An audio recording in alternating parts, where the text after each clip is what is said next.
everyone. This is GT Time. I'm your moderator, Kyle Bossman, and joining us as always is our uniquely talented and knowledgeable panel, including, in his second appearance, Michael Huber. Hello. It's going to be a lot of fans fact-checking now. To see if that was really his second appearance. I think it is. In his 33rd appearance, Daniel Bloodworth. Wow. I don't even keep count, so there you go. And in his first ever appearance, Matt Blair. Hello. Which I will say, we had many requests for more Matt Blair in 2015. So Where do you see those requests? on his personal picks for the Game of the Year awards. Explain that Or to the someone Best who of may not have seen 2014 that. awards, yeah. Well, we had almost everyone sit down and give their own personal picks. Matt Blair was one of those people. And and a lot of people left comments like, this guy's cool. We want to see more of him. Why isn't he on camera more, etc. Do you agree with those people? Yeah, I mean, he's got his own thing. It's just, he's a busy man. I've tried to get him on the camera more. It wasn't easy to pull him into this podcast today, actually. Yeah. Hi, guys. Hi, Matt. Let's just keep talking. Are you sick of us? Yeah, talking around here. Yes. No, I'm fine. Keep going. So what do you think about Matt Blair? Why have you not been on a podcast yet? To be honest with you, these are the most time-consuming shoots, and so usually it's hard to justify putting 1 to 2 hours into. It won't be something 2. like I this. promise you that. It'll probably be 2, though. Okay.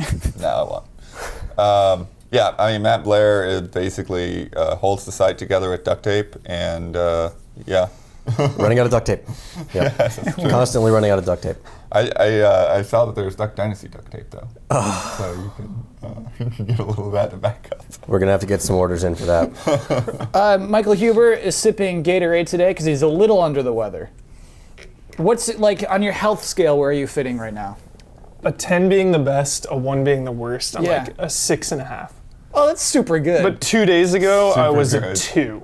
yeah, okay. The worst I've felt in years, like noticeably. I mean, is a 10 the best, or is a 10 like your normal day? 10 is peak. 10 is peak Because hype. I'm at Because basically. peak health is like No. that Peak height- one day, when you had like trained for 4 months to climb a mountain. Yeah. That's peak health to me. I don't know. Well, peak hype has to go up to 11, right? Yeah, Exactly. Yeah, But that jump from 10 to 11 is a lot bigger than that jump from 9 to 10. Exactly. Yeah. I'm probably at a 4.4 every day of my life. Yeah. So that's why I think like 6.5 right now. Huber at 6.5 is still pretty good. You're less healthy than Huber being sick. Yeah. Okay. Aggressively I believe average that. constantly. We got to start with some corrections. Start the new year with This is some the best corrections. corrections ever, man. This is what the what? The best corrections. Oh my gosh. This is the worst mistake I've ever made on the show. Ooh, good. Before the new year, on our last episode with Damiani here, I made a big mistake. I attributed Bloodworth's bet to Brandon Jones. And it turns out Bloodworth won another bet. That puts him at 13. Brandon didn't win. He didn't tie with me. It's good he's not here so he doesn't have to learn this truth. When do we reset? Because these don't roll over, right? We're resetting today. We're gonna Reset today. The score's been cleared. So the score from last week will be the first point. Right. And Okay. so season 1, Bloodworth's champion with 13 points. I feel like your heart was just yearning for Jones to win. How is this rotating seat point going to work? when it's the Do we the each chair. just keep our own points now? Like, does Ian's point become Ian's point because he might be on the show again next to me? No. It's the chair. Okay.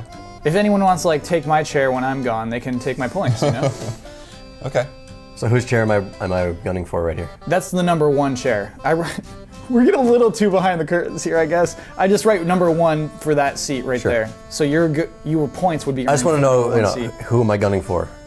Who No, am I you're on gunning the for? rotating, so it could be anybody. Yeah, you're All right. playing spoiler basically. You don't want any of these 3 seats to beat the guest seat. I see. Yeah. And correct. But I'm the champion. I'm the defending champion. Yeah, we So know, there you go. Blood. You're defending champion by 6 points. Blood never loses a bet. He's pretty That's good. kind at it. of weird, slightly. What is weird? Because I'm also I've been in this business a lot longer than everybody else, so it almost feels like I have some weird unfair advantage. So you have to prove me Here he wrong. on goes. that. All right, here he goes. All right, so everybody else is the underdog. Sabotage time. It's kind of weird I win the bets most because I know the most. Isn't that funny that I know the most things? All right. Let's get to the news. Unlikely betting nemesis become allies Against Bloodworth? Absolutely. Let's shut him out this week. We'll figure out a way to shut him out of this win. let's talk about news. You know I love a game announcement. We got a game announcement very recently. I'm not happy about this one. I shouldn't have preceded that. We should get everyone else's opinion before my own.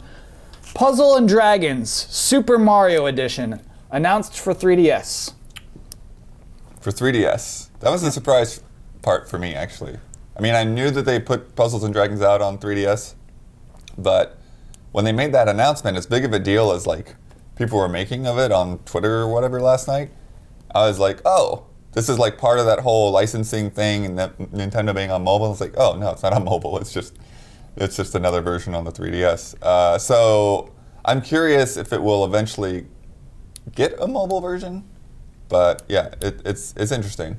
So yeah, because they talked about all of this, like the sales and the money that Puzzles and Dragons have done, and I don't know the figures off the top of my head, but most of that has been in the mobile context. I'll use the one that I don't know what the 3DS. I'll use the number that Joystick cited: $3.76 million a day as of April 2013. So I mean that's still a long time ago, April 2013. I suspect it's less than that, but Puzzles and Dragons. Yeah, so if you're not even .06 the 3DS version. Yeah, it's going to be. So I got a few questions, but I want to clarify if you're just listening to this podcast right now and like Puzzle and Dragons, what is that? Good question. It's a mobile game. It is an RPG, but what is played with sliding a puzzle on the bottom screen, about half the screen if you're on a phone. It is the type of game. And here's where I'm getting worked up already. It's the type of game where it's like, you're out of energy, don't play anymore unless you want to give us money. It is that type of game. Will the 3DS version be like that, though? That's a fantastic question that I'm curious about here. Will the 3DS have in-game purchases? That's a good question. Because probably not on that level. Yeah, I mean, I'd be curious to see what the differences are on the 3DS version that's already out. Yeah. So this is kind of a genre that I'm starting to coin, and a lot of people are starting to coin actually, about Match 3, right? Yeah, it's Match 3. This kind of a spin-off has been done before, and it's wildly successful, and that's Marvel Puzzle Quest. And it's on every mobile device that you could possibly own at this point. And so I don't see why we'd be surprised at something like this. This is kind of where the industry is going, I feel. But the fact that it's being on the 3DS, I think is smart. I'll tell you why I'm shocked by this, Matt. Okay. Is because Nintendo makes games. Nintendo makes good games. They consistently say our games are better than iOS games like that. Sure. And then they're just like, oh yeah, we'll have Mario touching a little dragon on the box. They don't care about the game's design. They're not saying, oh, we want to be like Hyrule Warriors is like, hey, we're mixing with Dynasty Warriors. We can find something good out of this. I think they just like that name. I think they like that their stock rises the next day when it's announced that Puzzle and Dragons Super Mario Edition is coming out. Yeah, I mean, it's totally a licensing deal. Yeah. It's funny you brought up Hyrule Warriors because, like you said, it's like Dynasty Warriors, and this is the same thing. I think they're taking more chances and putting themselves out there because we all know the Wii U is not doing as well as the Wii, and they're kind of in a weird spot. So I think them taking chances on a mobile type game and a Dynasty Warriors type Hyrule Warriors is what they're going to be doing more in the future. So you think that this could keep going? Oh yeah. Yeah, I mean they've mentioned this in one of the investor briefings, that where they do their slideshows. They're going to be they're going to be less protective about their brands and do more licensing deals, and I think that's just part of it. I think somebody even mentioned that like Nintendo's not publishing this. Gung Ho is still publishing it. Yeah. That's insanity. Yeah. Why? Why is that insanity, Kyle? It looked fun to me. Like these are the types of game I want on 3DS. I don't want these big, like AAA, huge God of Wars and Last of Us's type games on a handheld. I want a pick up and play Mario Kart style, one round here, one puzzle here, handheld type game, and this looks fun to me. Yeah, I do want to look into their model because it would be interesting to see if there are people that just really like that game, but don't want to be annoyed by that kind of thing that you're saying with the like buy more or whatever. And if the 3DS version just lets you play the game, then hey, like there's a reason to get that if you can play the game without being annoyed by it. You're right. I would cool off a lot more if it is that kind of thing. If it's like a $40, buy it in the store, you have everything. Yeah. Don't have no in-app purchases. The thing is, the reason this game is successful, Dragon and Puzzle and Dragons, one puzzle, multiple dragons. Puzzle and Dragons is popular is that it has those stupid little, hey, speed this up with some money, microtransactions. Sure. Right. That's why it makes millions of dollars a day. But you look at something like Marvel Puzzle Quest, which is, I guarantee you, far more successful than I think the original Puzzle Quest probably was. That's Yeah. true. Like, tying that franchise into it, great idea, because you get people into it that didn't realize they even liked that kind of a game. So Yeah. I think that Nintendo probably should consider maybe letting them put that on mobile devices, and maybe they are. Maybe it was a stipulation for them to put it on 3DS first, so that people go out there and be like, okay, I'm going to buy a 3DS so I can play this new Mario game, whatever, fine. I like that theory. I don't No, gotta like say, that. I like that theory. That's a good But theory. that's entirely possible because we see the same thing happen with timed exclusives all over the place, and Nintendo hasn't really had a lot in their hands with timed exclusives. Especially if it's published by Gung Ho. Like, there's no reason for them not to put that on an iPhone. Mario is like Disney. You know, you have that ace up your sleeve. You can put that name on anything and merge that with anything, and I think it'd be a huge Well, just look how well moneymaker. Amiibos have been doing, Yeah. man. That's kind of in the same vein of like them going into another market, I guess. and it's doing well because, yeah, like they're recognizable and people of all ages kind of want them. I guess, so what is weird to me is like, this is already their domain. It's a 3DS game. Maybe if it goes to phone, it would be more significant. It'd be like, hey, Mickey Mouse is going to be in the next Shrek movie. It's Shrek and Mickey Mouse hanging out. I'd be like, no, what are you doing? Because that's already, movies are already their domain. Video games is already Nintendo's domain. Like, toys weren't. And I think that is, Amiibos makes sense to branch out into. But branching out into Match 3 mobile games, it really gets me. Is it that big of a problem? But they've had Dr. Mario and all. They've done a lot of those spin-offs themselves. I think they just saw this as an opportunity of, hey, let's do some cross branding. Let's not forget that it could go both ways. Like for Gung Ho, maybe the Match 3 isn't that big in Japan, but consider how many people hold. No, I think it's some kind of- actually as successful or more successful in Japan. Even it's so, huge. that's Yeah. a vehicle for them to push software on a huge hardware market. Think about how many 3DSs are in Japan right now, and how many people use them and play them. I mean, that's why you see Pokemon on 3DS all the time, right? Yeah. So why not keep putting software out there for it? And this is one that's kind of easy. It's low-hanging fruit for Nintendo at this point. So if this low-hanging fruit is a way for them to make their stock price go up, And it did. then why not do it? Is it not the lesser of all the evils, really? If it allows them to keep making all of the Star Foxes and Zeldas and stuff every 10 years. Yeah, because they're really Okay. just putting a Mario skin on a game. I'm going to choose to accept this. It's more than that. They are implementing like a world map and things. Yeah, they're they're doing doing a some little bit interesting more things with with it, it. So I'll try to be a little less prickly about it going forward. Thank you, panel, for being rational and helping me through that moment. Yeah, we were all pretty positive about Yeah, I it. appreciate that. Next news story.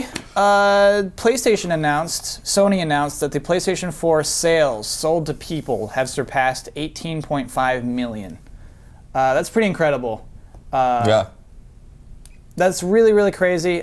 Basically, what I wanted to bring this up for, we already talked about how crazy these sales are. I wanted to compare it to the Wii. The Wii, in its first year, sold not to people, but to retailers, 20 million. That was the people. Oh, because you think it's sold They're out always everywhere for that constantly first sold year? out, yeah. Yeah. So I think they're comparable, though. I think that you could compare this to the Wii. I think, though, when the Wii came out for that first year, there was more of a feeling of it being a phenomenon. Right. It felt like people were talking about it in the news. It felt like a huge deal. PS4, in my personal case, and I'm wondering if it's yours as well, doesn't feel like a phenomenon yet. And I'm curious how you all feel about that. Well, it's like there's a couple things. I think first of all, it's like look at graphics now. Mm-hmm. Remember the jump to HD? Graphics were just blowing people away. Everyone was freaking out about graphics. And now, even though games look better than ever, people just dismiss them. They're not as fazed by it. And I think because we already did those 20 million sales, and now PlayStation 4 is just kind of replicating that. It's been done before, so they're kind of just business as usual. Do you think it's business as usual? It sold 18.5 million consoles? Oh, I kind of have two thoughts. First of all, I think, yeah, with the Wii, it became a story largely because they were sold out all the time. Like, that was one of the big deals about it. Yeah. And it builds a story, basically. Yeah, I mean, and manufacturing has come a long way. People, like there have been a lot more of these high demand products. The iPhones come and gone since then, and we've had more and more iPhones every year and whatever. And then, so like that part of the frenzy of hard to get, just sort of like with the rare amiibo, it's people are going nuts about Villager and Marth and stuff because you can't find those. And then all of a sudden, photos pop up from Europe, and they're like just on the shelf in Europe. So what does that mean? That they're not but I mean, creating a it's story the with it? rarity. Yeah, the rarity kind of creates kind of this extra amount of buzz to where even if you're not going for it, you know about it, or you have a friend that wants it. I also think the Wii had a better, probably spread demographically. Moms wanted it, grandparents were Families. playing it. Yeah. Like Wii Sports was a new thing that kind of crossed the generations and the boundaries. Who do you think is Whereas buying I PS4s? think, I think PS4s, I think it's partly, it's still very much that core gamer audience, but it's just there's like so much more of us now, right? Like we're, like a lot of us are adults and can just like go out and buy our PS4 now. So it's not like mom and dad trying to rush to get their kids a Wii. It's like, oh, okay, yeah, I'm ready for a new system. I'll just go out and buy one. Matt, do you get the impression that it's not like, yeah, mom and dad are buying me this anymore? It's like, Oh, absolutely. But Yeah. the thing is with the Wii, it kind of dipped into different markets, additional markets, I would say. Because Yeah. remember the price point when it came out, $250, ridiculous. right? Yeah. It's kind of an impulse buy when you compare it to, especially at the time, the PS4 and the Xbox, which were up at $400, $500 at the time. So that right there kind of puts it into a different market. I could see that they were always selling out because it's so easy to buy. Yeah. And, Nintendo had a better pedigree than everyone else at the time, too. So when you consider that when somebody says to an adult, I'm going to buy the new Nintendo, you're thinking Mario, you're thinking all these games that you've been playing for the last 20 years. That's pretty easy to pay $250 for a system that you have the promise of this history on. Yeah. Now, Yeah. I think if you say I'm getting the new Nintendo now, people would be like, "What are you talking about, man? Like, what is it? What are you referring to?" I think you're right. I think it doesn't work. That doesn't fly anymore, basically. And I feel. Well, sorry, go ahead. no. I mean, when you look at the lessons we learned in terms of PlayStation over the whole console wars of the last generation, we learned some pretty important things, and Sony kind of nailed them. Right? Lower price, get it out first. That was a huge deal. Also, easier to develop for, I think, is probably the most important Easier to thing. develop for, also huge Yeah. on the back end. But like when Yeah. you talk about a consumer's perspective, you could argue that there wasn't a whole lot of software out there that made any sort of system seller movements, but they still sold close to 20 million units. And I think the reason for that is they got it on the shelves first, they got it out there for a lower price, and the longer it's out there for both of those things, the more tempting it is for somebody like us to be like, I skipped, think about all the people that skipped the last generation too. There were actually quite a few people who just went with PC and didn't really want to get into the console wars. A lot of people bought a Wii, A lot of people bought a Wii. but they were the grandmas. Those were our grandmas. I think that you probably have, and it may not be as significant, but you probably have a decent portion of those sales people who actually didn't buy into the last generation, Yeah. who are finally thinking, okay, well, now they've finally gotten their stuff together, and I'm going to go ahead and invest in this one. Like, this is the leap that I want to make. Add to that all of the people who bought a 360 because they did that same thing last generation. Like, well, now I want to catch up on PlayStation. I think Sony actually did a fantastic job with this console generation, and I don't think you can overlook that when you think about their sales. I still think Sony is lacking that big mascot.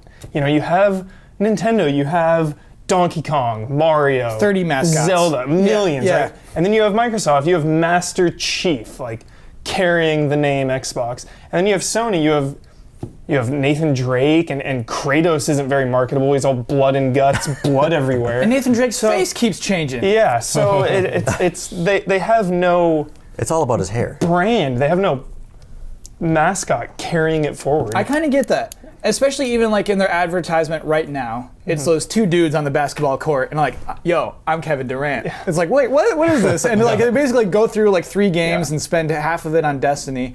And you're right, there is no like particular brand I could pin on it right now. Yeah, but they still, I would say, I think that they have more. I think they have the variety there. I think their issue would be that they're not kind of pumping those games out. Now, for a gamer, that's a good thing because you get a better product in the end. I would say don't rush out an Uncharted every year. Yeah. Don't rush out a Ratchet and Clank. Ratchet and Clank, even though they could really do with one right now. Yeah. But the thing is, even Ratchet and Clank isn't that household name that you're talking about, right? But do they really need it?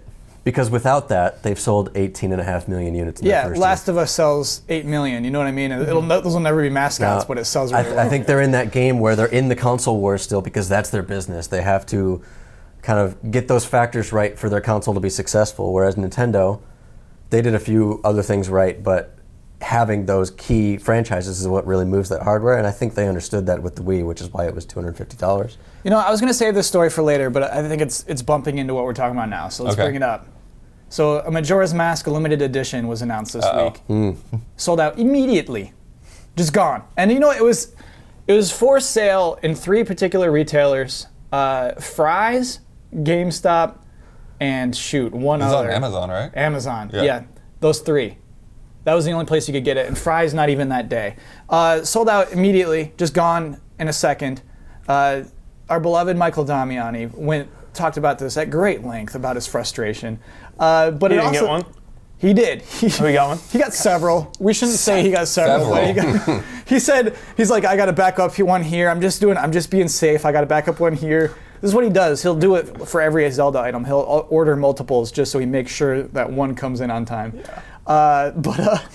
But as a consumer, he's just making sure he gets what he wants. Let's be honest. Awesome. And so what happened here is it's a $50 limited edition of Majora's Mask for the 3DS. Includes a statue of Skull Kid wearing Majora's Mask. That's actually looks very, very cool. Yeah. Looks like a thing we would beg for, in years past. It's like, wow, they did that. They didn't make enough, clearly, or did not expect that we would want enough.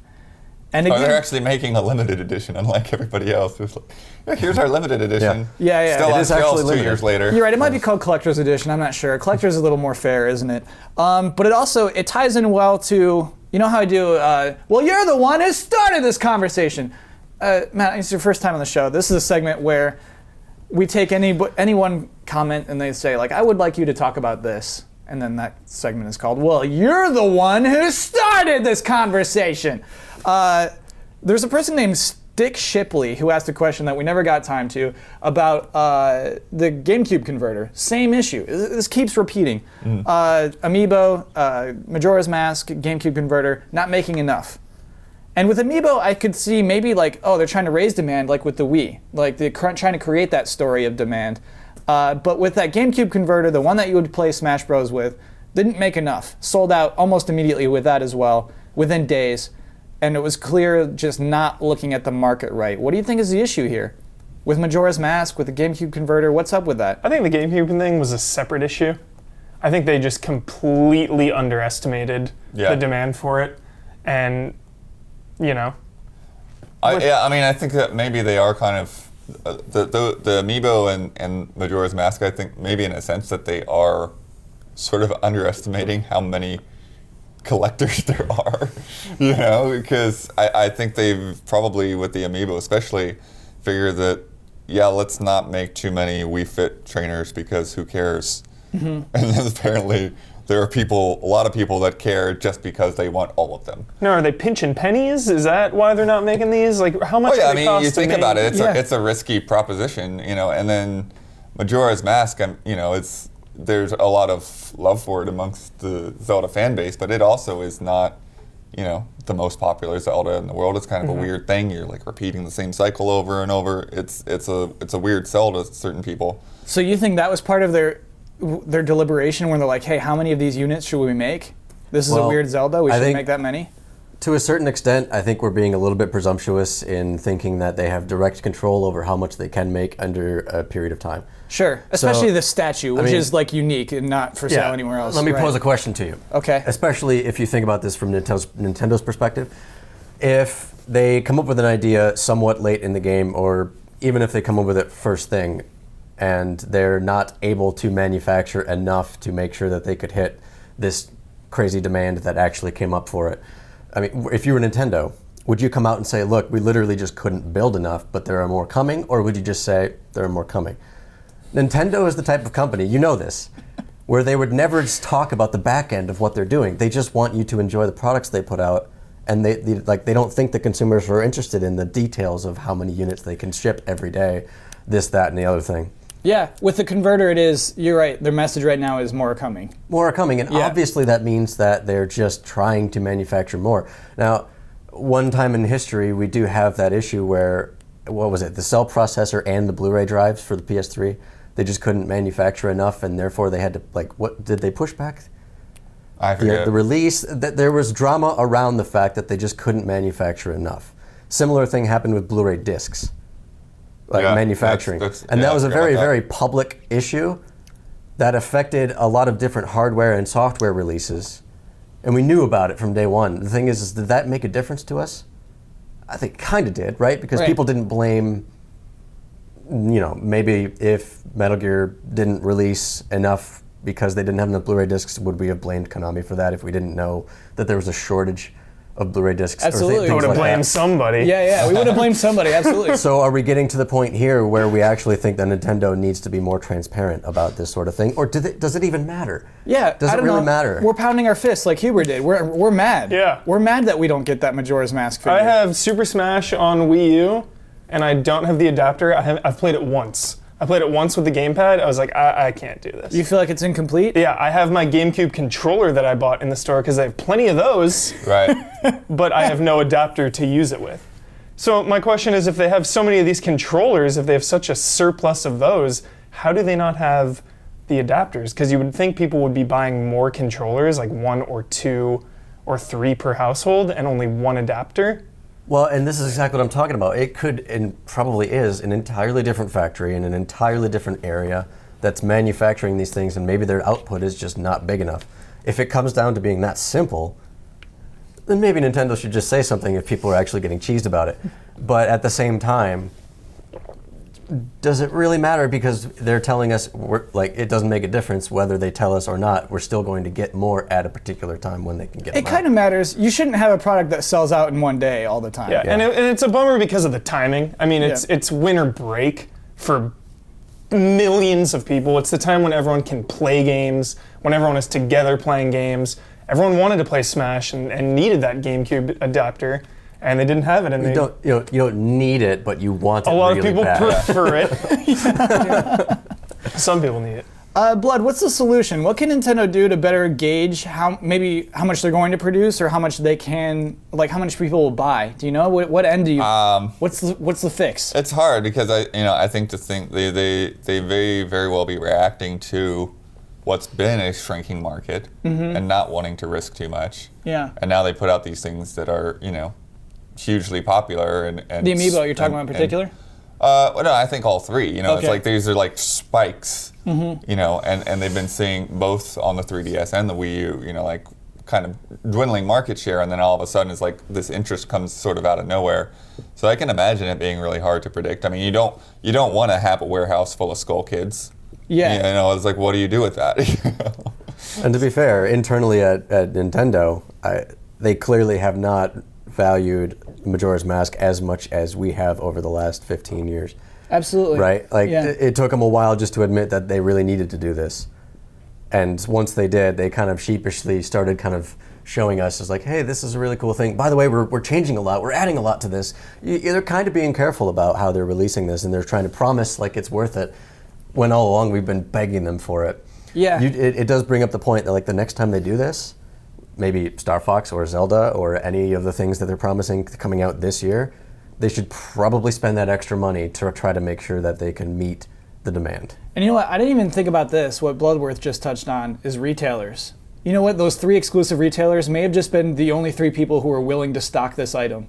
Right. Because I think they're probably just as skeptical about Nintendo. You know what I mean? They've been stocking Wii U's for the last 2 years, and they're like, hey, these aren't moving off the shelf, and they're taking up shelf space, Nintendo. Yeah, I mean, that could be a really big part of it is like how much are people actually willing to buy up front. Right. And and that's all, Nintendo can can get out of orders, and then they order from their factories, and then it turns out demand is way higher. So we need to talk to retailers as well and say, hey, we obviously want those Majora's Mask. Well, we are talking to retailers Yeah. when we pre-order them out in the first 5 minutes. Yeah. And yeah. you know, let's not forget that part of the industry, and this may not go so much for Nintendo, but others.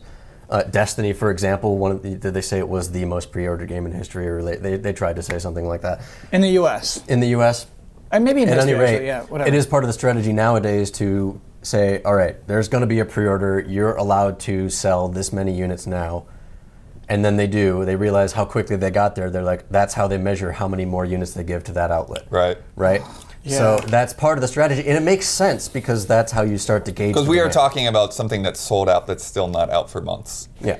Yes. However, when people started pre-ordering Destiny, that was Years ago, before it Yeah. even came out. They were pre-ordering a way different thing than the thing that Yeah. actually came out. Years. Whereas I think we can at least look at the Skull Kid statue now. Right. Well, It's But not I mean, that. scaling the amount of discs you print is different than Oh my scaling gosh. how many collector's statues, editions yeah. and Yeah. kits, like you order them in waves, right? You always do that because you're not going to order 50 million and then hope that you sell them all. You're gonna order the first 10, you're gonna order the next 10. Not exact numbers for any particular example, but Yeah. you get the idea. I hate that though. I really don't like that. It's a business driven by pre-orders. But it's a business driven by business because they still have to make money, and they don't. You know, they can't be wasting money at every turn. That Halo 5 box. That box is just like, hey, you're pre-ordering a big box. I think it's like $250. We don't know what's inside yet. Well, they didn't say that. It's like you don't know what's inside yet, but here's what it will look like. I'm assuming they don't know what's inside of that for sure. They have not Probably. solidified what's inside that box A yet. Master Chief helmet or something. Again, that's what they did for Halo 3, I believe, Keep right? doing it. Yeah. It'll sell. It'll be the other guy. The guy who's on top of the box. And the Call of Duty boxes every year, I mean, they've actually gotten scaled down. They And really I think have. that's a Yeah, reaction yeah, to yeah. the demand. You know, people don't necessarily want to spend $200 a year on their favorite franchise. Yeah. Or if they do, they're going to amazing. spend $100 on the game and then $50 in digital purchases, which make a lot more money for Activision. Yeah. Does this for freak you example. out, this whole pre-order thing? Freaks me out always. Yeah. Well, yeah, and I think Especially after a year we When's the had. last game you I think now it's so pre-ordered? much easier. Like, you know, it's like what one-click purchases on Amazon are like, boop, that's mine. When's the last time, Bossman, where you pre-ordered? You're not gonna like this. I pre-ordered Donkey Kong Country Tropical Freeze. Which you probably didn't even need to. You could Yeah, I know. go into the store. Yeah, you probably would have had it quicker just not doing that. All right, let's move on. Sling TV coming to Xbox One. What is Sling TV? Another fantastic question, question. Who would know? This is Dish Network, you know, satellite network, cable provider. Well, I guess it wouldn't be cable; it'd be satellite. Same thing. It's their initiative to sling to you like cable networks like ESPN, Cartoon Network, Disney Channel, Food Network, etc., for $20 a month, which is frankly a steal. Yeah.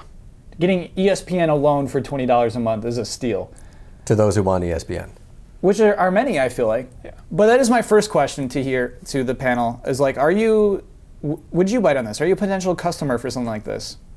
Huber seems like yes. Yeah, because I pay for cable. I'm one of the few people I know that actually has cable, and it's like $160 So much. a month. That's so much money. You know, I split it with my roommate, so it's like $80 a month. And you're getting internet with that, though, right? And I'm getting internet. Let's be clear Yeah, about what okay. you're I'm getting internet. Sure. But I use it a ton, you know. I DVR a ton. I watch every show imaginable. But it's funny that they mentioned Food Network in there and ESPN, because I feel like those are the two channels I watch the most. Wait, what do you watch on Food Network? We've never talked about Food Network. Food Network is my my go-to-sleep channel. It's my Okay. like That's throw cool. Yeah, on yeah. Chopped or throw on, you know, I Iron fall Chef. asleep to Finding Bigfoot for whatever dumb reason. So you're a cable. You pay for cable as well, then? I don't pay for anything. I just reap the benefits. Wait, what does that mean? My roommate has There it is. DirecTV and a billion movie channels, and I just watch them. See, that's the best solution. Find somebody else to pay for everything. Blood, what does what does your roommate say when you're mooching off that cable? Nothing. He put the box in the room. He's Okay. got boxes and everything for everybody. That's a cool roommate. Serious. Do you know how much that bill is? No. Oh, I bet it's ridiculous like Huber's bill. Well, like that's what is that? That's $20 a month. So I mean, it's probably figured into my $240 rent, a but year? whatever. And it's cool. It's like Netflix in that you could cancel it at any moment. Unlike cable or month-to-month contract. month-to-month. Exactly. Yeah, if you combine that with Netflix, so if you have Netflix and Sling TV, what do you need I got it. cable for anymore? So what Hero would be missing is I think HBO. Which is also going to have a standalone. It's gonna but go. now It's gonna go you're- on its own. Yeah. Yeah, you're just Yeah. Let's talk for a second. okay. Just 1 second, because Yeah. I've heard this conversation 100 times before, right? Hulu was a similar conversation for something like this. And the service that you pay for, you still have to watch ads, Yeah. right? So it wasn't what everybody kind of hoped. But there's also a limited amount of content on it. You can't watch every episode that's come out this year. It's only the last 5 episodes. And, Well, not on Hulu and Plus. you can't watch it on certain devices. No, Hulu Plus is the same thing for No, a I love lot Hulu of Plus. content. I love it. It is great. Yeah. I'm not saying that it's terrible, and I'm not saying people shouldn't pay for it or enjoy it. Yeah. But what it isn't is a replacement for cable, right? And what it isn't is or what it is a giant asterisk being like, we're going to provide as much as we can, but they still have their hands tied behind their back for so much stuff. Yeah. Now, live events, sporting events, things like that. There are a lot of different networks, Fox affiliates that cover hockey, baseball, football, all those other things. ESPN doesn't mean that you get to watch every sports game that you want. So what is Slingbox really giving you for $20 a month Monday Night Football. on broadcast? Yeah. Okay. That'll be live. You're getting what you pay for. It's You're getting basically- $20 a month. That's such a good price. To call it what it is, it's a competitor with PlayStation Vue. Like PlayStation announced they're doing a live TV thing similar to this. I think they mentioned more partners, but I'm not sure they mentioned ESPN. And so basically they have like warring cable networks now. This is really strange for these two video game consoles. So I think what we have is the two extremes trying to meet each other, but I don't think we're going to get it still anytime soon. But maybe it's a good step, and this is what I want to ask you guys: is do you think it's a big enough step? We have cable and satellite and DirecTV charging us a lot of money for a lot of channels we don't want and some that we do, right? Yeah. And then we have these other services coming out that offer maybe some that we want, some that we maybe don't, but we're paying a lot less, so it's kind of okay. Is this a big enough step towards us being able to just buy the channels we want? Absolutely. HBO making its own app that you can just pay for HBO individually. I think the next day cable subscriptions are going to drop off so Yeah. hard. I think that's huge. I think that's basically where everyone's going. I watch a lot of shows, and I think the biggest thing is getting those specific channels that house a lot of the shows that you watch. So I think AMC would be a big draw for Walking Dead and, you know, Hell on Wheels and other shows like that. So maybe if they had a system where you could pick which channels you wanted, like if you had more freedom, if you're like, all right, $20 a month nets you these channels, Yeah. $25 a month nets you these, kind of a tier-based. See, we've had that before, and that's evolved into what we have now, which is cable and satellite, right? What you're really looking for, ultimately, the best case scenario here is that you only pay for the programming you want, right? Which is funny, that brings up a huge thing about baseball. The Dodgers station, Time Warner Cable, has the rights to Dodgers baseball, and they're charging all these people extra money for their cable bill, and they don't even watch Yep. Dodger baseball. Right. Yet those people are paying for it. Time Warner is charging them. Yeah. Right. It's like, I don't even want to pay for this channel, so like, this is a And huge That's why problem. this is so cheap. Is Yeah. because we don't need Dodgers. Yeah. But the contracts are so layered between all of these companies that Yeah. the companies themselves are going to be the ones that have to change the game because they hold all the cards. That's why it hasn't changed already. Yeah. Right? So in order to get the best of all these different worlds, what we don't necessarily need is for Slingbox to do stuff like this, even though it might be a good deal for a really specific group of people because that's all that they can offer. We really need the game to change at the top, right? I think this is it. I think this is the game changing. I think we're watching it right now. I think in order to appease the people that are holding the cards, we're probably going to end up having to spend more than we would like on some sort of solution that allows them to give us our content and just the ones we want, but not necessarily everything else. Right? I think it's too tangled right now. Yeah, and back to AMC, I feel like they have a big partnership with Netflix because Netflix always gets all of their shows a few months after it's over. So I don't know if Yeah, I mean, I think that the user experience is probably the main thing that is going to keep cable and satellite going because, now if you want, like let's say like you're Huber and you've got this list of shows, you've got to go and figure out, okay, which of these shows are on Hulu, which are on Netflix, which are on iTunes. Exactly, yeah. Like, which are on the Sling. It's like you have to, you have to be somebody that honestly cares enough to go and seek all of that stuff out. Whereas, with, normal cable, it's like you can just flip through channels. This is perfect for you. Flip through channels, figure out what you like. If you want to record it, hit the record button, and you're done. Yeah. Well, business-wise, it just doesn't make sense and imagine like every channel that you like is owned by something else that owns a lot of different channels, right? And one conglomerate might own a lot of channels you like, but they don't own every single one. Do you think it'll ever get to a point where you just pay per channel? I think the It's only like way you pick each channel, they all cost differently. Or I don't the want only this way one, I that you want could this get one. that to happen This one. is if you pay a premium, and the nature of the word premium is that it's more than standard. You're going to be paying premiums for each channel, and you're going to start liking a lot less content unless you feel like paying a lot of money. And combined, that's the thing. I'm kind of glad, a little bit, that the major cable companies haven't figured out a way to do this yet. But we've seen this in all of the in-app purchases and all the things you want to talk about, microtransactions and things of that nature. It's a lot easier to charge us a little money a lot of times than it is to charge us more money now. So yeah, I mean, while we're talking about, we're getting hot and heavy about our monthly subscriptions, another news story, PS Now, the streaming service on PlayStation, announced its subscription pricing this week. So formerly it was just you pay by your game. I'm streaming this game right now and I'm paying this much money. Now you can subscribe. You can do 1 month for $20 or a 3-month package for $45. That's a lot of money. We're talking about here like $20 a month to stream PlayStation 2 and PlayStation 1 games. And 3, right? And 3? And 3. And 3, yes. Mm-hmm. What's strange about it, Isn't there some kind of 7-day trial or something as well? There is. sure. Just to try it out and make sure it works with your internet connection? Yeah, exactly, which I think is fantastic, and probably definitely everyone should do that.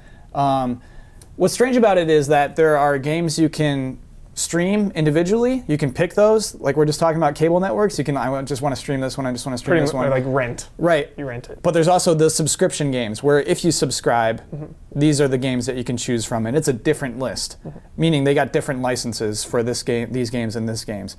And so, I guess first question should be, is that a good price? Can we talk about that price? I think it's a little high.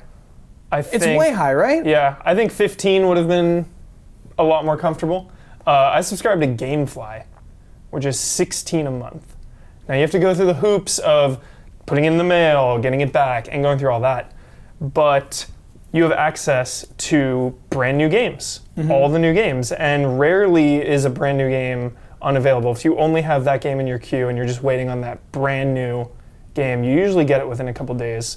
And this selection is just, it seems dated. I think it's perfect for people that skipped like PlayStation 3, that didn't have a PS3 or a PS2, and PS4 is maybe their first or only second console. I think this is beautiful for those people that can just pay the $45, get all these games for 3 months, and just burn through them quick, and then be done with it.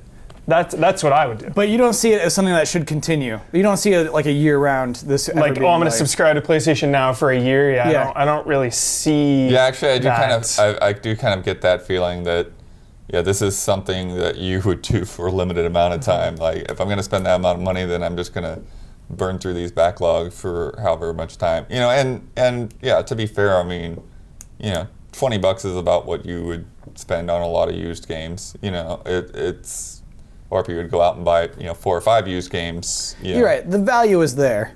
It's just it's just a weird thing because it still feels sort of unproven to me, the whole streaming aspect of it. Right. So I guess it's out there now and it's worth looking into, but it's. Are you going to try it? It's strange to it's strange to play a game and then never really own it. Yeah, absolutely. So I mean, I guess we can compare it directly to Netflix. Because again, it's not the games that are out now most of the time. It's games that have been out for a while, like Netflix, like brings you the movies, and not even the cream of the crop, to be serious. Those games that have been out for a while, and so I guess what's encouraging is that it is trying to capture that aftermarket for games.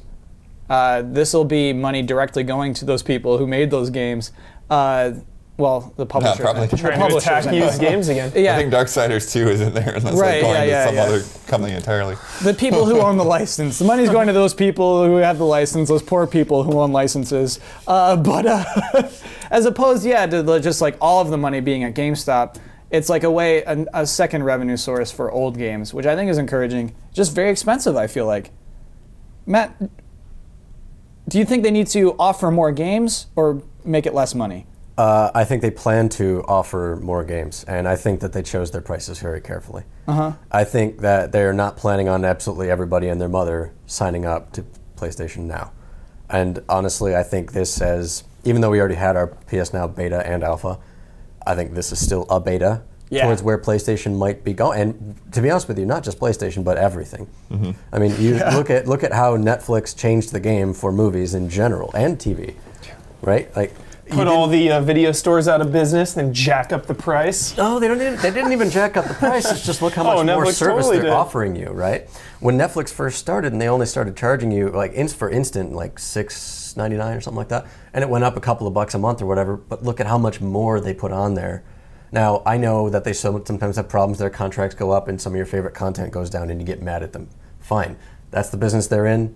That sucks, but since Netflix went into business, especially with their instant streaming, almost every single major network has started putting their own content online for free with advertisements, figuring out how to make that stuff more available to us as opposed to us having to DVR it, or even back in the day, VCR recording stuff. Like, we never had that stuff to begin with. Nobody thought it was a priority until Netflix boomed.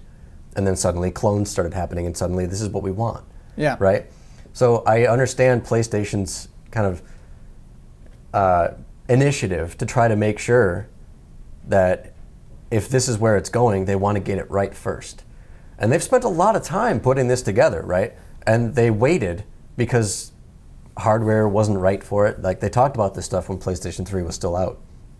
Oh yeah, I mean it was Gaikai. It was previously Gaikai. Basically. Exactly. We're still rolling and, off you know, that. the hardware wasn't ready, and they didn't want to put it out because they just weren't doing it right, or they just couldn't do it right enough. Yeah. And now we're having it now. Like, they put it out in the beta. They put it out. They were very honest about it. Don't use Wi-Fi.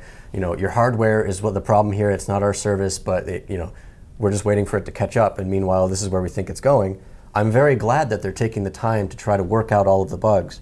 Now, you might look at that as a gamer and say, well, I buy 6 to 12 games a year. This isn't worth it for me. It's another $45 to play games that I already own. It's not for you. It's for people who want to catch up, like Hugh was talking about, and it's for Sony to figure out how to perfect that system before they even consider taking their entire platform in that direction. Well, That's the way and look at it. I think too, it's as they mentioned when they first announced it, it's how do we deal with the backwards compatibility issue, and I think that's part of it. If you've already gotten rid of your PS2 or your PS3, and you want to go and you want to play Dragon Quest VIII, then it's probably not on there yet, but it's like It's definitely not. Yeah, you If it was, I'd sign up. you start streaming it, and especially for certain types of games, because I think that's one of the barriers too. Is some games it's going to work better than others. A game that's turn-based is going to work way better on streaming because it doesn't have to be perfectly synced to what you're doing. Yeah. Whereas if you're going Street to play Fighter is a ridiculous. fighting game or a racing game or something like that, it's probably not a good idea. Yeah. I'm surprised there's no PS Plus kind of loyalty or discount or anything. That's a fair point. You're basically Yeah, if two you're subscriptions at double that point. subscribing, yeah. So I have a feeling. that kind of shocked me. I have a feeling in that the only thing I can guess is that they probably assume that if you're already paying for PlayStation Plus, you're not really in the market for PlayStation Now. That's interesting. Why do you think that? Well, if you're paying for PlayStation Plus, that means you're consistently buying games, and you're also consistently getting free games. Mm-hmm. It almost feels like PlayStation Now is a somewhat competitor, at least while the PlayStation 3 is still relevant, to PlayStation Now. I mean, Because you're still getting PlayStation Now games on PS3 that would probably be pretty suited for buying PlayStation Now. So buying both doesn't make sense, but one or the other makes sense to me. Yeah, I think. It could also more be like a expensive, really though. easy way to budget out. Like if you have kids or something, it's like, $20 a month, and then they can play as many games as they want. You Yeah. know? Go great ahead and for pick up a kids, game yeah. on PlayStation Now. Yeah. And the other two, the kind of other side of it is that this is not just a PS4 thing. Right. Like they're showing TVs and things like that. It's on at CES. Samsung TVs. Yeah. Yeah. And all of the games that you can play as of right now, and probably going forward for a good time until they figure this particular detail out, is that you don't need PlayStation Plus to play the multiplayer of any of these games. Now, I don't know if there's multiplayer available for all of them or any of them. Actually, I haven't done that part of the research. But if they plan on offering it for these games, if it's not available now, how do you get past that, right? If there's probably going to be a PS Plus version of this going on if they start streaming PS4 games and include the multiplayer and all the functions you need Plus for. Because obviously you'd have to pay for both if you want to take advantage of both. So where are they going to go from here? Are they going to tie it into Plus? Probably for that reason alone. So do you think there'll be tiers of Plus then, maybe? 'Cause, I Probably. mean, I don't know. there's also PlayStation View, a whole other subscription. Do you remember when they first announced Plus, or before they announced Plus? I think details leaked on Plus. And Okay. There were shots of some kind of a PowerPoint presentation or something like that. I don't remember this, but keep going. Heard about PlayStation Plus, and I don't know if they were calling it Plus yet. They were talking about membership services, and PlayStation's membership services were supposed to have tiers. Oh, I kind of do remember that. I think it's a good thing it doesn't, to be honest. Yes. I think it's very well suited right now for what it is, but I would not be surprised to hear about, maybe even by E3, plans to say, well, we're going to integrate all of these cool things. Thanks for helping us test it. That Yeah, sort of thing. it only makes sense, much like how Huber's paying for internet and television to the same place. Like, it makes sense to combine them. They should obviously do that. But you're right, I think they're just figuring it out still. My first impression is I think they should probably lose money on this, on PlayStation Now, in order to just get people doing it. Much like the Netflix jacking up the price once the video stores are closed, like you said. I think that's probably what they should do. I think it definitely should be cheaper, in my opinion. Well, if it were cheaper, maybe they would lose money. Maybe they don't anticipate enough people paying for it. Yeah. Right, we're in the baby phases. It's a zygote. Let's do our closing bet. Let's wrap up this episode. All right. Here we go. Speaking about subscription services, if you subscribe to PlayStation Plus, Duke Nukem 3D Megaton Edition was released for subscription this week. I want to stop saying for free. Like, your free game this week is Duke Nukem. It's like you paid for that. It's free because I'm a lifetime PS Plus member, so. Stop. Yes, no. This is That would be funny. It Depends on what you think you're paying for. They sold a lifetime subscription. How much would it be? Let's say it's $500. Would you lifetime subscribe? Yes. Wow. Yeah. That's pretty 10 cool. years, 10 years of PlayStation. Yeah. And All then right. some. So we haven't done one of these in a while. I like to look at the trophy percentages for like how many people who have this game have this trophy, and so it's like this percentage. This is funny. At this point next week, what will the PS4 trophy percentage be for the trophy Shake It Baby, Tip an Exotic Dancer? You earn this trophy by tipping an exotic dancer. So it's the beginning of a new season. Okay. Matt, 17%. you may choose whether you want to go first or last. I just went first. Yeah. 17%. Okay, 17%. Bloodworth. How many people have earned that trophy? 23%. Sorry, 23? Yeah. Okay. Is this like Price is Right? Like if you the next highest, but if you overbid. So now you do 22 and I'll do 24. I'll do 24.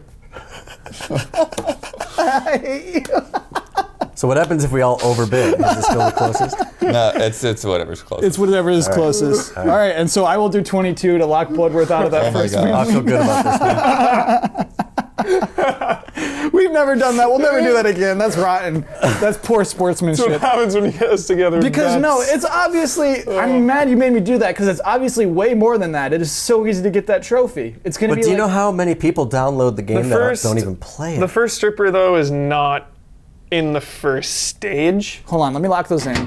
Keep going. So I don't know how long people are going to play. They might just hop in, mess around for a little bit, and then never that makes play it a again. smart bet. You're right. It's With in the a- free games, you're not as motivated to go through it. I think the first stripper, it's in like the third or fourth stage. See, I thought she was on like the first stage. Yeah. I'd be willing Hollywood to bet. Holocaust, not there. I would be willing to bet, Okay. by the way, and I don't know when they take this into account. If you add it to your library versus download it versus play it, I would say more than half of the people who just have Plus that got it, like add it to the library, download it, don't even play it. If those count. I think it's not till you start the game where it starts your Yeah, I trophy don't understand data. how they calculate them. Yeah. No, so it'll ride pretty heavily on that. I think we all overbid, in my opinion. No. You want to know my honest bet? My honest bet is 70%. No. No Way way. too high. Way too high. Way too high. See, That's now I insane. want to unlock the bets and go with 70. Yeah, no, you better get people to play it. I think 20 to 30 is a really good bet. Somewhere in there. I think it's 7. I'm super mad that well, we made a deal. We had to block out blood. What if blood still wins and it is 23%? Then there'll be no stopping him. Let's talk about the bets from 3 weeks ago, last month's bets. Oh, this is gonna be like our first time finding out live who wins. I wanted to do something completely random. So the bet was, what will be the last digit on the views of that week's episode of GT Time? Oh, digit. That's right. Yeah.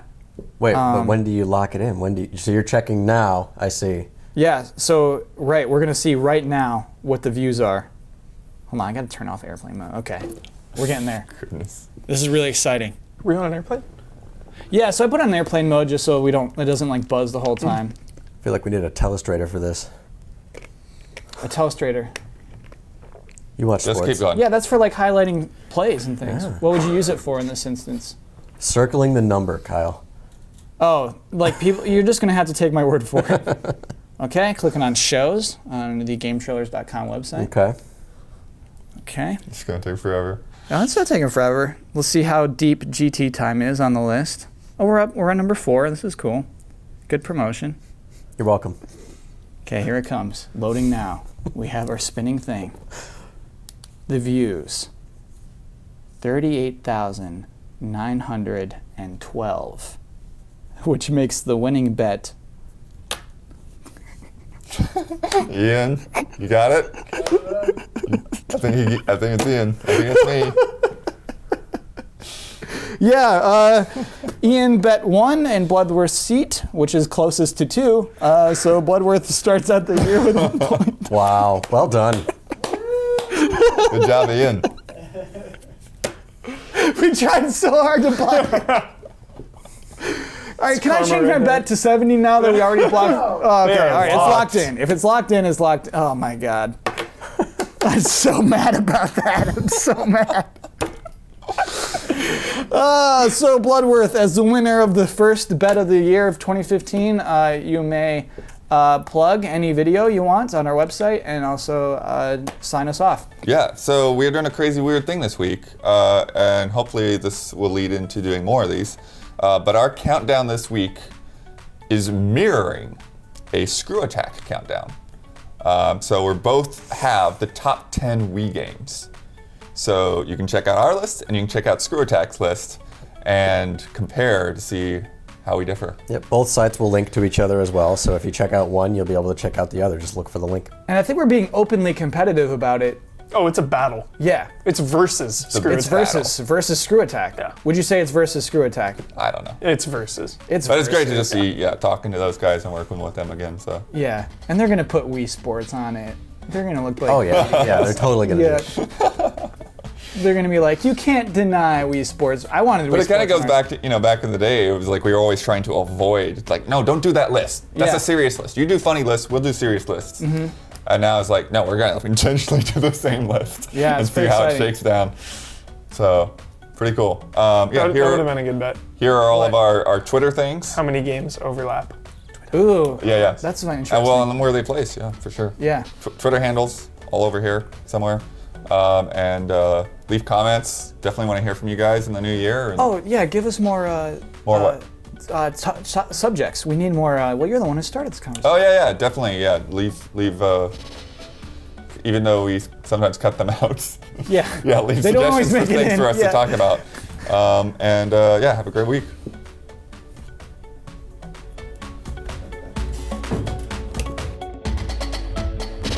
I love.